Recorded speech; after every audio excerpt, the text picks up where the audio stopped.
Assalamualaikum warahmatullahi wabarakatuh. Jamaah, pada kesempatan ini kami akan jelaskan tentang pelaksanaan ibadah sholat malam.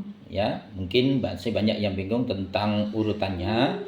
Dan karena kita akan melaksanakan ibadah umroh, langsung saja kami jelaskan tentang agenda kita ketika kegiatan malam selama di Mekah terutama, dan juga nanti di Madinah. Nah, kalau kita yang sebelum berangkat mungkin fokusnya dari yang nomor 4 ya. Nomor 4 ini urutannya. Nah, kalau untuk di sana nanti ya supaya ada gambaran, pertama kami akan bangunkan Bapak Ibu di kamar masing-masing itu jam 2.30. Nah, kemudian start menuju Masjidil Haram itu jam 3. Jadi tidak kurang, tidak lebih, jam 3 kita start karena kita disiplin waktu. Kemudian kita lanjut dengan tawaf sunnah. Nah, nanti akan kami jelaskan tawaf sunnah itu apa, karena ada beberapa jenis tawaf. Nah, ini tawaf sunnah itu biasanya kita bisa mulai jam 3.30 sampai jam 4 atau setengah jam waktu Arab Saudi. Biasanya selesai pas azan pertama yang disebut dengan azan tahajud. Perlu Bapak Ibu ketahui bahwa azan di Mekah itu 2 kali. Jadi azan pertama itu jaraknya 1 jam menjelang azan subuh. Itu disebut dengan azan tahajud. Jadi kita masih bisa tahajud, bisa sholat-sholat sunnah yang lainnya sambil menunggu tiba waktu azan subuh. Nah, ini untuk pelaksanaan setelah kita selesai melaksanakan tawaf sunnah, biasanya selesai pada azan pertama atau azan tahajud ini. Kemudian yang bapak-bapaknya ikut saya, adapun yang ibu-ibunya ikut kepada Ibu Roni Kusuma Sa'diyah atau istri saya. Kemudian di tempat, setelah kita dapat tempat, apa yang kita kerjakan? Nah, ini kita kerjakan masing-masing ya di lokasi yang sama, karena kita tidak bisa melaksanakan salat berjamaah ini masing-masing. Salat apa yang Bapak Ibu lakukan dari mulai anggaplah dari 4.10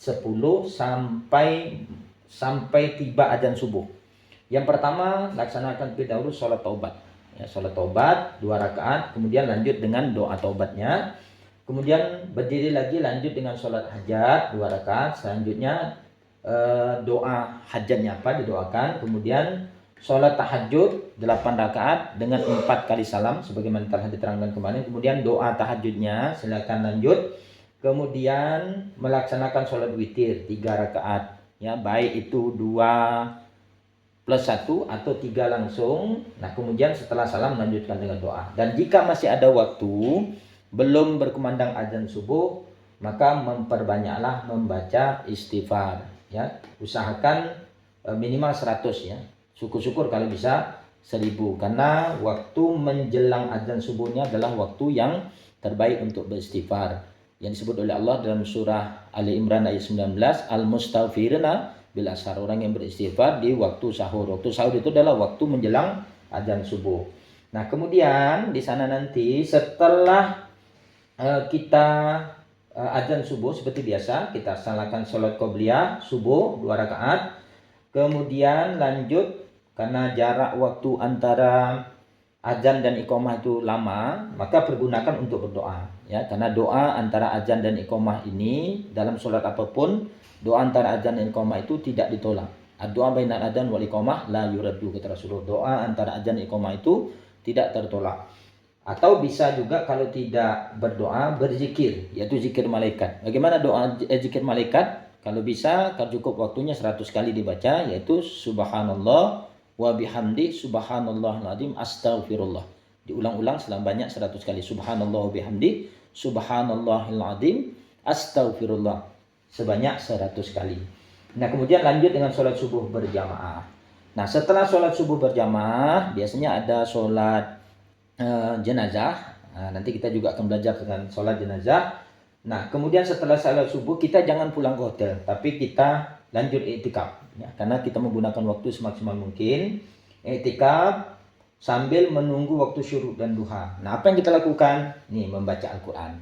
Oleh karena itu nanti kan kemarin sudah kami sampaikan harus ada target baca Quran. Maka ini kesempatan yang paling baik, karena jarak antara selesai sholat subuh sampai syuruk itu biasanya bisa sampai 1 jam. Kemudian atau berzikir dengan baca istighfar, sholawat, dan lain sebagainya. Kemudian ketika tiba waktu sholat syuruk, kita laksanakan sholat syuruk 2 rakaat. Ya, biasanya kalau bulan November itu jam 6.50 itu udah masuk waktu syuruk. Nah, kemudian kita lanjut dengan sholat duha 6 rakaat 3 kali salam.